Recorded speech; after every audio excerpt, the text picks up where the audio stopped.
Dear students, चाहे आप college के कोई से भी ईयर में हो, आपको केमिस्ट्री से मतलब थोड़ी सी घबराहट से होती है कि इसमें कुछ कम याद होता है। तो हम इसका पेपर है किस तरह से बहुत अच्छे से इसका पेपर कर सकते हैं कि मतलब आपको थोड़ा कम याद है, रिएक्शन वगैरह भूल जाते हो, फॉर्मूला भूल जाते हो, डेरिवेशन भूल जाते हो, तो उस कंडीशन में आपको क्या करना चाहिए, मैं इसी के बारे में डिस्कस करूंगा। ये ऑल ओवर यूनिवर्सिटी के लिए वीडियो है। और इसी के साथ में एक बात कहना चाहूंगा, जो शेखावाटी यूनिवर्सिटी और राजस्थान यूनिवर्सिटी है, उसके लिए मैंने जो बीएससी केमिस्ट्री, जूलॉजी और बॉटनी के ऑल ओवर पेपर बना रखे हैं, उन्हीं में से क्वेश्चन आते हैं। आपको यकीन नहीं हो तो मेरे कमेंट्स देख सकते हो। ऑल ओवर 33 में से 30 प्लस उसी में से आते हैं। ठीक है, तो वन बाय वन हम डिस्कस करते हैं। जो केमिस्ट्री का पेपर है उसमें हमें कैसे करना है, मतलब थोड़ा बहुत याद है तो भी अच्छे नंबर आएंगे, बिल्कुल आएंगे। सुनते जाओ मेरी ट्रिक्स। ठीक है, देखो मैंने यहाँ पे लिखा है कॉलेज की केमिस्ट्री, मतलब जो कॉलेज वाली जो केमिस्ट्री होती है, मतलब उसमें क्या करना पड़ता है। देखो जो कंपटीशन एग्जाम है, 12th एग्जाम है, वहाँ पे थोड़ा सिस्टम डिफरेंट होता है, कॉलेज में थोड़ा सिस्टम डिफरेंट होता है। इसके लिए मैं बात करना चाहूंगा, मोस्टली यूनिवर्सिटी में क्या होता है, केमिस्ट्री का पेपर आता है 100 नंबर का। ठीक है, 50 नंबर आपको मिलते हैं प्रैक्टिकल के। प्रैक्टिकल के नंबर का मीनिंग मैं मान सकता हूँ कि ये मतलब फ्री के नंबर होते हैं एक तरह से, क्योंकि अभी जो भी आपकी प्राइवेट कॉलेज है, गवर्नमेंट कॉलेज है, वहाँ पे क्या होता है, मोस्टली सेटल हो जाता है। ठीक है, 50 में से आपको आराम से 40, आराम से आपको 45, 46, 47 नंबर मिल जाते हैं। ये नंबर अच्छे हो जाते हैं, इसमें कोई दिक्कत वाली बात नहीं है। फाइल रिकॉर्ड आपके पास में जो भी है वो बना लीजिए, काम हो जाएगा। ठीक है, नेक्स्ट मैं बात करता हूँ, आपका जो पेपर है वो कितने नंबर का, 100 नंबर का। ठीक है, देखो इसमें 3 आपके जो सब्जेक्ट आते हैं, ठीक है, केमिस्ट्री में इनऑर्गेनिक, ऑर्गेनिक और फिजिकल। ठीक है, इनऑर्गेनिक जो केमिस्ट्री है उसका 33 नंबर का, ऑर्गेनिक का भी 33 नंबर का, फिजिकल का 34 नंबर का पेपर होता है। यानी टोटल कितने का हो गया, 100 का पेपर हो गया, 50 का आपका प्रैक्टिकल हो गया। ठीक है, इसी के रिगार्डिंग में बात करना चाहूंगा। देखो स्टूडेंट के माइंड्स में क्वेश्चन रहता है कि सर केमिस्ट्री में पास होने के लिए कितने चाहिए। सुनना मेरी बात को, फॉर पासिंग मैंने लिखा है मिनिमम 36 आउट ऑफ 100। ठीक है, यानी आपको कम से कम 36 नंबर चाहिए पास होने के लिए। अब सुनना, 36 नंबर का मीनिंग कैसे है कि इन तीनों पेपरों को मिला के 36 नंबर चाहिए इन तीनों पे। यानी कहने का मीनिंग है, यदि आपके मान लीजिए इस पेपर में सिर्फ 5 नंबर आए हैं और इस पेपर में आपके आगे 25 नंबर, इस पेपर में 20 नंबर आ गए और इस पेपर में आपके 12 नंबर आ गए, ठीक है, तो भी आप ऑल ओवर पास हो, क्योंकि 20 और 25 और ये हो गए 37। ठीक है, 37 आपको मिनिमम कितने चाहिए, 36। ठीक है, आप पास आउट हो, कोई दिक्कत नहीं है। ठीक है, मेरा कहने का मीनिंग यही है कि ऑल ओवर आपके कितने होने चाहिए, 36 मिनिमम होने चाहिए पास होने के लिए। ठीक है, यानी आप इतने ले आए तो आपका काम हो जाएगा। ठीक है, अब बात करते हैं, देखो इनऑर्गेनिक केमिस्ट्री का यदि पेपर होता है तो कैसे लिखना है, ऑर्गेनिक आए तो कैसा लिखना है, और फिजिकल का पेपर आए तो उसको कैसे लिखना है। ठीक है, देखो इनऑर्गेनिक केमिस्ट्री में मैंने यहाँ पे ब्रैकेट में लिखा है कंपाउंड या मॉलिक्यूल की स्ट्रक्चर के बारे में। ठीक है, देखो जिस तरह से इनऑर्गेनिक केमिस्ट्री आ गया उसमें मोस्टली जो संकरण वगैरह या जिस तरह से स्ट्रक्चर वगैरह की रिगार्डिंग ये बात होती है। जिस तरह से मैंने यहाँ पे एक एग्जांपल ले लिया PCl5। ठीक है, PCl5 अब ये इसका हो गया आपका पेंटा क्लोरो जो फॉस्फोरस है, उसी के रिगार्डिंग ये स्ट्रक्चर है। ठीक है, तो आपको क्या करना है, PCl5 यदि कहीं पर भी नाम आ जाए, PCl5 है वो कहीं पर भी नाम आ जाए, तो आपको क्या करना है, इसकी स्ट्रक्चर है वो बना लेनी है। ठीक है, आपको सर स्ट्रक्चर वगैरह हमें बनानी नहीं आती है, मैंने एक सिंगल वीडियो डाला है ऑल ओवर जो कंपाउंड होते हैं उनकी स्ट्रक्चर वगैरह के रिगार्डिंग, उसका डिस्क्रिप्शन में लिंक दे दूंगा। 1 घंटे का वीडियो, उसको समझ लेना, पूरी इनऑर्गेनिक केमिस्ट्री बढ़िया से हो जाएगी। ठीक है, मान लीजिए कोई भी कैसा भी कंपाउंड आता है तो उसकी स्ट्रक्चर साथ में बनाओ। आप कहोगे सर ये क्या बात होगी, हम ये हर कहीं पे ऐसे क्या स्ट्रक्चर बना देंगे किसी की। सुनना, ऐसे किसी की नहीं बनानी है। मान लीजिए आप कोई भी कैसे भी लाइन लिख रहे हो तो उसके बीच में जिस तरह का जिससे कंपाउंड आ गया, मान लीजिए PCl5 नाम आ गया, मान लीजिए BS3 आ गया, ठीक है, जो BS3 आ गया, मान लीजिए B2H6 आ गया, यदि ऐसा कुछ नाम आ जाता है तो आपको उसकी स्ट्रक्चर बनानी है। स्ट्रक्चर बनाने के साथ में आपको देखो क्या लिख सकते हो। सुनना, मैंने अभी जिस तरह से PCl5 का नाम लिया, PCl5 की स्ट्रक्चर होती है TBP। ठीक है, TBP टाइप होती है ट्रायंगुलर बाइपिरामिडल, जिसको ट्रायंगुलर बाइपिरामिडल होते हैं। अब मान लीजिए PCl5 आया तो आपने स्ट्रक्चर बना दी, फिर इसका नाम लिख दिया TBP ट्रायंगुलर बाइपिरामिडल। इसमें एंगल लिख दिए, 2 एंगल होते हैं इसमें, 2 एंगल तो कितने डिग्री को हो गए, 90 डिग्री के, और साथ में 3 एंगल कितने डिग्री के होते हैं, 120 डिग्री के, ये लिख दिया। ठीक है, अब देखो ये इतना लिखा, ये पूरा नाम लिखा ट्रायंगुलर बाइपिरामिडल, 3-4 लाइनों में ये आया, मतलब आराम से आपकी 5-6 लाइनें भरी, 5-6 लाइनें भरी, प्लस एग्जामिनर साथ में वो थ्योरी नहीं देखता, वो ऐसे स्ट्रक्चर देखता है, उसको ऐसी स्ट्रक्चर अच्छी लगती है तो बहुत अच्छे नंबर आते हैं आपको। ठीक है, जिस तरह से BS3 दिया हुआ है तो BS3 की जिस तरह से आपने इस तरह से स्ट्रक्चर बना दी, इसका जो एंगल होता है 120 डिग्री वो लिख दिया। ठीक है, B2H6 है, इसमें बनाना बॉन्ड वगैरह होता है, तो मतलब ये सब लिख दिया। यानी कहने का मीनिंग मैं यही बोलूंगा, इनऑर्गेनिक केमिस्ट्री है, कोई भी मॉलिक्यूल वगैरह है तो कोशिश आप ये करना कि जिस तरह से उसकी स्ट्रक्चर ज्यादा से ज्यादा बनाने की कोशिश करना, ठीक है, क्योंकि ये केमिस्ट्री है, कोई हिंदी नहीं है, कोई सामाजिक विज्ञान नहीं है कि आप लाइनों में लिख रहे हो, ठीक है। यदि आपको अच्छे नंबर चाहिए और आप ये चाहते हो कि हमारे पेज भी बहुत जल्दी भरे, आप खुद बताओ मुझे, जिस तरह से PCL 5 आया, ठीक है, यहाँ से आराम से आपकी 5-6 लाइनें हो जाएगी, इतने समय हो जाएगी, लेकिन आप 5-6 लाइन लिख के देखो, नहीं लिख पाओगे, कितना टाइम लगेगा, ठीक है। लेकिन इसमें नंबर भी ज्यादा आएंगे, अच्छा भी लगेगा, टाइम भी बचेगा, ठीक है। ये सिस्टम होता है। यानी मैं कहना चाहूंगा इनऑर्गेनिक केमिस्ट्री में आपको मोस्टली जो भी कंपाउंड मॉलिक्यूल है उसकी स्ट्रक्चर पे, उस पर थोड़े ज्यादा फोकस करने की कोशिश करो, थ्योरी पे कम करने की कोशिश करो, क्योंकि एग्जामिनर है वो इनके नंबर देता है, ठीक है, स्ट्रक्चर वगैरह के। नेक्स्ट बात करता हूँ, यदि अपने पास में ऑर्गेनिक केमिस्ट्री आती है तो ऑर्गेनिक केमिस्ट्री को कैसे याद करना है। देखो ऑर्गेनिक में मैंने लिखा है रिएक्शन और आईपीएसी नेमिंग, ठीक है। अब सुनना, देखो ऑर्गेनिक में अभी क्या होता है, करंट में कुछ इस टाइप से ऐसे क्वेश्चन आने के लिए, ठीक है, जिस तरह से मैं लिख देता हूँ एसिटाल्डिहाइड है, इसमें मान लीजिए इसका ऑक्सीडेशन करवाया, ए बन गया, यहाँ पर कोई और रिजल्ट दे दिया, बी बन गया, यहाँ पे सी बन गया। मान लीजिए ऐसा क्वेश्चन देखो अभी करंट में इस टाइप से क्वेश्चन आने लगे, तो आपको क्या करना है, एसिटाल्डिहाइड लिखा हुआ है ना, तो आपको एग्जाम में जिस तरह से आप लिखते हो, पेपर में लिखते हो, तो आपको एसिटाल्डिहाइड नहीं लिखना है, इसका फॉर्मूला लिखो। देखो CH3CHO लिखा, फिर इसके नीचे इसका फॉर्मूला लिखो, ऑक्सीडेशन के रिगार्डिंग कौन सा रिजल्ट लिया, यहाँ पे मान लीजिए कोई भी जिसका ऑक्सीडेशन आया, मान लीजिए ये एसिड में चेंज हुआ, तो ये कौन सा एसिड बना, तो उस एसिड का नाम लिखो। जिस तरह से एथेनोइक एसिड बनाया तो एथेनोइक एसिड है, तो इसका नाम लिखो, इस एथेनोइक एसिड है, जिस तरह से CH3COOH ये बना, ठीक है। तो मतलब आपको क्या करना है, साथ में जो कंपाउंड ना उसके साथ में आईपीएसी नेमिंग जरूर लिखनी है। क्या होगा, लाइन की लाइन बढ़ेगी, एग्जामिनर को अच्छा लगेगा, और एग्जामिनर को अच्छा लगा मतलब नंबर अच्छे आएंगे, ठीक है। एक देखो मैं ऑर्गेनिक केमिस्ट्री में एक बात कहना चाहूंगा, आपकी जितनी भी नेम रिएक्शन है, ठीक है, यदि कॉलेज की एग्जाम की तारीख हो तो जितने भी नेम रिएक्शन है उसको ढंग से रट लो, उनको ढंग से रट लो। और साथ में यदि आप राजस्थान यूनिवर्सिटी से यूनिवर्सिटी से हैं, तो मैंने तो पेपर ही बनाया 33 में से 30+ का कहा है, ठीक है, तो उनको देख लेना मेरे यहाँ पे चैनल पे लिस्ट में जाके, ठीक है। लेकिन मैं ये कहना चाहूंगा, मतलब थोड़ा सा बढ़ाना चाहते हो ना कोई चीज को, कि करना चाहते हो अच्छे से नंबर है, तो रिएक्शन को उनको थोड़ा सा फोकस करना, ठीक है, रिएक्शन को देखते रहना, ठीक है। इनके नीचे की जो थ्योरी होती है याद ही मत करो, मैं कहता हूँ फिर से कह देता हूँ, याद ही मत करो। जिस तरह से नाम है फ्रीडलक्राफ्ट एसिलेशन, फ्रीडलक्राफ्ट एल्काइलेशन, नीचे की थ्योरी याद नहीं करनी है आपको, तो सिर्फ रिएक्शन याद करनी है। रिएक्शन के साथ में जिस तरह से आईपीएसी नेमिंग होता है इसको जरूर लिख दो, ठीक है, आपके बहुत अच्छे नंबर आ जाएंगे, ठीक है। मैं अभी देखो थोड़ा सा बात कर लेता हूँ फिजिकल केमिस्ट्री। फिजिकल का नाम सुनते ही बहुत डर सा लगता है, ठीक है, लेकिन जिस सब्जेक्ट में डर लगता है उसी सब्जेक्ट को हम शौक से पढ़ाते हैं, ठीक है, क्योंकि और टीचरों के बस की बात नहीं रहती, तो हम इस सब्जेक्ट को शौक से पढ़ाते हैं, ठीक है। तो अभी बात कर लेते हैं इसी के बारे में कि इसमें कैसे करना क्या होता है, ठीक है। देखो फिजिकल केमिस्ट्री में इसमें क्या होता है, मतलब आप जिस तरह से बायोलॉजी वगैरह इसीलिए लेते हो कि थोड़ा सा फिजिक्स और मैथ्स है वो कम आए, लेकिन फिजिकल केमिस्ट्री में तो दबा की फिजिक्स और मैथ आती है, फॉर्मूला आते हैं, डेरिवेशन आते हैं, याद नहीं हो पाते हैं, ठीक है। आपको याद भी नहीं करने, ट्रिक सुनते जाओ, काम हो जाएगा, ठीक है। देखो जिस तरह से इसमें मान लीजिए एक ऐसा क्वेश्चन आ गया, आदर्श गैस, तो आइडियल गैस है, उसकी व्युत्पत्ति कीजिए, उसका डेरिवेशन कीजिए, ठीक है। आपको मान लीजिए उसका डेरिवेशन वगैरह नहीं आता, मेरे बस की बात नहीं है, ठीक है। अभी मान लीजिए, लेकिन मेरे को इतना पता है पीवी बराबर एनआरटी होगा, मेरे को पता है इतना, ठीक है। अब इसमें लाइनें बढ़नी है, आपको तो लाइनें बढ़नी है, लाइनें भर के नंबर डालने हैं। तो देखो पी का मीनिंग क्या होता है, प्रेशर, या जिसको आप दाब बोलते हो। वी का मीनिंग क्या हो गया, वॉल्यूम। वी का मीनिंग क्या हो गया, वॉल्यूम। एन का मीनिंग क्या हो गया, नंबर ऑफ मोल, ठीक है। अब बोलोगे सर ये तो बहुत पहले से पता है, मैं आपको पता है, एग्जामिनर को थोड़ी पता है कि आपको पता है। सुनना, आर क्या हो गया, universal gas constant, universal gas constant. T क्या हो गया, टेम्परेचर, ठीक है। अब सुनना, 5 लाइन भरी है, साथ में क्या कर सकते हो, इसके जिस तरह से जो भी आप बोलते हो यूनिट वगैरह जो लगा सकते हो, वॉल्यूम का आप लीटर में ले लिया, नंबर ऑफ मोल को मोल में ले लिया, आर जो शरत है गैस नेतांग इसका लिख देना, टेम्परेचर आप केल्विन में लेते हो, ये सब इस तरह से लिख दिया। देखो इतनी लाइनें भर गई। इसी के साथ में आप थोड़ा सा और लिख सकते हो, मोल है, मोल का फॉर्मूला जिस तरह से और लिख दिया, W/M, ठीक है। Weight, given weight upon molecular weight, एक और लिख दिया, जिस तरह से number of atoms upon Avogadro number, ये छोटे छोटे फॉर्मूला आप देखो इसी में इंक्लूड कर दिए, ठीक है। ये गलत नहीं है, आदर्श गैस के बारे में पूछा, सब सही चल रहा है, ठीक है। नंबर भी आएंगे अच्छे से, डेरिवेशन ये नहीं याद है कोई दिक्कत नहीं है, लेकिन इसका मेन फॉर्मूला याद कर लेना। देखो मैं फिर से एक बात बोल देता हूँ, यदि फिजिकल केमिस्ट्री चल रही है, आपको यदि पूरा डेरिवेशन पूछा जाता है, डेरिवेशन नहीं याद होता है, टाइम कम है, नहीं याद होगा, ठीक है। यदि कोई हार्ड वाला है, नहीं याद होता है, नहीं याद होगा, और करना भी नहीं है। ट्रिक में बता देता हूँ, मान लीजिए ऐसा आता है, ठीक है, तो क्या करना है, उसको लिखा ब्रैकेट में, बढ़िया से लिख दो जो भी आपको नेट रिजल्टेड आंसर है। देखो एक काम जरूर करना है,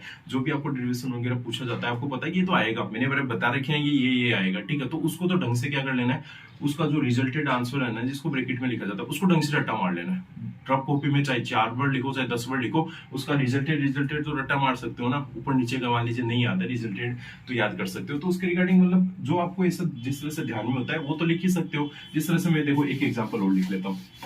एक एग्जाम्पल ऐसा आ गया कि वान डेर वाल गैस समीकरण है, उसकी व्युत्पत्ति कीजिए, ठीक है। P plus A N square V square v minus N B equal to NRT, ठीक है। ये आ गया, ठीक है, ये आ गया। ये जिस तरह से वान डेर वाल गैस की उत्पत्ति करना है, आपको और कुछ ही नहीं आता। बोले सर ये मैंने रट्टा मारा हुआ है, कोई बात नहीं है। यदि ये मारा हुआ है, आपका 5-6 नंबर का क्वेश्चन आता है तो आराम से 4, 4.5, 5 नंबर तक आप ला सकते हो बिना इसके डेरिवेशन के, ठीक है। ट्रिक समझते जाना, तरीका समझते जाना, ये आपको याद है, ठीक है। थोड़ा सा क्या करना है, वान डेर वाल गैस की हेडिंग डाली, वान डेर वाल गैस के रिगार्डिंग लिख दिया कि जो आदर्श गैस से विचलन दर्शाती है ये वो, इसमें जो कंप्रेस्ड जो जेड है उसका मान कम होता है या ज्यादा होता है, वो सब बातें लिख दी है। उच्च ताप निम्न ताप पर आदर्श गैस की तरह व्यवहार करती है, 1-2 लाइनें जो भी मतलब आपसे जुड़ती है वो इतना कर दी है, ठीक है। फिर वान डेर वाल गैस की मेन इक्वेशन सीधी लिख दी, ठीक है। फिर वो अभी जिस तरह से बताया प्रेशर के बारे में बता दिया। अब देखो इसमें जिस तरह से ओ टर्म ले लेता हूँ, ए ले लिया, बी लिया, ये क्या लेता वान डेर वाल आकर्षण नियतांक है, बी क्या था वान डेर वाल प्रतिकर्षण गुणांक है, और सब इनके बारे में लिख दिया। यानी इससे क्या होगा, लाइनें आपकी बढ़ती जाएगी। साथ में वान डेर वाल गैस पूछी है तो इससे रिगार्डिंग जो आदर्श गैस है वो वाली भी इक्वेशन साथ में नीचे ऊपर कहीं पे लिख सकता हूँ, लेकिन जो मेन इक्वेशन है उसको क्या करना है, आपको ब्रैकेट में होल मार्क कर लेना, ठीक है। और इसी के रिगार्डिंग देखो ये क्या करना है, मतलब कुछ टीचर्स भी ये बोलते हैं बोले लिख दो कुछ भी, ये बहुत गलत बात है। डेरिवेशन वगैरह फॉर्मूला नहीं आता है, मैं ट्रिक बताता हूँ वही फॉलो कीजिए, ठीक है। ये आया वान डेर वाल गैस समीकरण, इसको रट्टा मार लो। बोले सर डेरिवेशन नहीं याद होता है, कोई बात नहीं, ये नहीं याद होता है, ठीक है। इसका लेकिन रिजल्टेड तो याद है ना, ये इसको तो याद कर सकते हो। इसको याद कर लिया तो इसके रिगार्डिंग देखो क्या क्या पॉइंट दिए हुए, इसके बारे में थोड़ा थोड़ा लिख दो, नंबर आ जाएंगे, ठीक है। और देखो आपको सेटलमेंट करना आता है, अरे सेटिंग करनी आनी चाहिए। यदि थोड़ा बहुत यदि आप करना चाहते हो क्या कर सकते हो, देखो मैथ्स में जिस तरह से किया होगा, ये वाला ब्रैकेट है, क्या कर सकते हो, ये रिजल्टेड है, इसके ऊपर वाली लाइन कैसे लिख सकते हो, क्रॉस इनको आपस में मल्टीप्लाई कर सकते हो क्या, पी को बी से कर लिया जिस तरह से पहले, फिर पी को एन बी से कर लिया, माइनस का पी एन बी हो गया, और ये वाला इससे कर लिया, प्लस का क्या हो गया ए एन स्क्वायर अपॉन वी हो गया, वी से भी कैंसिल आउट हो गया, फिर इसको इससे कर लिया माइनस का ए एन स्क्वायर वी स्क्वायर और साथ में एन बी यानी एन क्यूब भी हो गया। एक लाइन ये बढ़ गई ना। यानी क्या कर सकते हो आप, डेरिवेशन फॉर्मूला में उल्टे सुल्टे मल्टीप्लाई कर दो, लाइन तो बढ़ेगी, और लाइन बढ़ेगी मतलब नंबर है बढ़ेंगे। अब देखो इसका कोई मीनिंग नहीं है, लेकिन लाइन बढ़ गई और गलत भी नहीं किया, हमने सही किया है। लाइन बढ़ेगी नंबर आएंगे, बिल्कुल आएंगे नंबर, ठीक है। मैं खुद एग्जामिनर रह चुका हूँ, इसका मीनिंग ये नहीं है कि मैं ऐसे करने पर नंबर दे देता हूँ, ठीक है। और कोई भी आप एग्जामिनर से पूछ लेना, किसी भी टीचर से पूछ लेना, नंबर मिलते हैं, ठीक है। नेक्स्ट मैं बात करता हूँ, जिस तरह से मान लीजिए एक और आ गया अपने पास में क्रांतिक ताप 80/27 आरबी, ठीक है। ये फॉर्मूला आ गया, मान लीजिए इसका डेरिवेशन वगैरह आ गया, इसके बारे में आपको नहीं पता है, थ्योरी वगैरह नहीं पता है, तो कैसे भी करने की थोड़ी बहुत एडजस्ट करो, लेकिन इसका जो मेन फॉर्मूला है वो उसको अच्छे से याद कर लो। उसका मेन फॉर्मूला है उसको अच्छे से याद कर लो, इसको अच्छे से ब्रैकेट में लिख दो। यहाँ पर ए क्या है, आर क्या है, बी क्या है, इसके बारे में थोड़ा बहुत है ना 2-2 लाइनें लिखोगे, आराम से आपका पेज बढ़ जाएगा। पेज बढ़ जाएगा मतलब नंबर भी अच्छे आ जाएंगे, ठीक है। एक बात देखो, कुछ स्टूडेंट मेरे से पूछते हैं कि सर केमिस्ट्री है तो मतलब उसमें जिस तरह से पेन यूज करे या पेंसिल यूज करे, ठीक है। देखो मैं केमिस्ट्री में ये कहना चाहूंगा, जिस तरह से बड़े जो प्रैक्टिकल डायग्राम आते हैं, बड़े डायग्राम आते हैं, उनके लिए आप पेंसिल यूज कर सकते हैं। लेकिन जिस तरह से छोटे डायग्राम है, ये स्ट्रक्चर वगैरह, कुछ स्टूडेंट के बहुत बड़ी गलती करते हैं, मतलब जिस तरह से अभी PCL की स्ट्रक्चर बनाई उसको भी पेंसिल से बनाते हैं, ये गलत है। पेंसिल से मत बनाओ, बिल्कुल सही सुन रहे हो आप, इसको पेन से बनाओ। PCL की स्ट्रक्चर बनाई या कोई भी जिस तरह से स्ट्रक्चर बनाते हो ना, उसको उसके लिए क्या यूज करो, पेन, ठीक है। यदि कोई बड़ा प्रैक्टिकल डायग्राम आता है तो उसको भी पेन से बना सकते हो, लेकिन आपको ऐसा लगता है कि गलत हो जाएगा, बड़ा डायग्राम हो, तो उस कंडीशन में पेंसिल यूज करो। लेकिन आपको हमेशा जिस तरह से जो केमिस्ट्री है उसमें तो कौन क्या यूज करो, पेन ही यूज करो, ठीक है।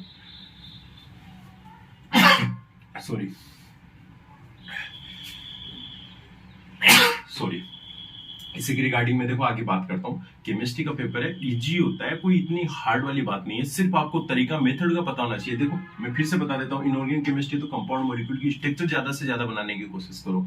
ऑर्गेनिक है तो उसकी रिएक्शन आईपीसी नेमिंग है, ये ज्यादा से ज्यादा लिखने की कोशिश करो, ठीक है। हाँ देखो इसमें ऑर्गेनिक केमिस्ट्री के रिगार्डिंग मेरे को एक बात और ध्यान में आई, मैकेनिज्म पूछता है, मतलब कुछ क्वेश्चनों में मैकेनिज्म पूछता है। बोले सर मैकेनिज्म तो जिंदगी में याद क्यों करिए, और याद करवाने की कोशिश करिए तो याद भी क्यों नहीं, कोई दिक्कत नहीं है, सुन लेना।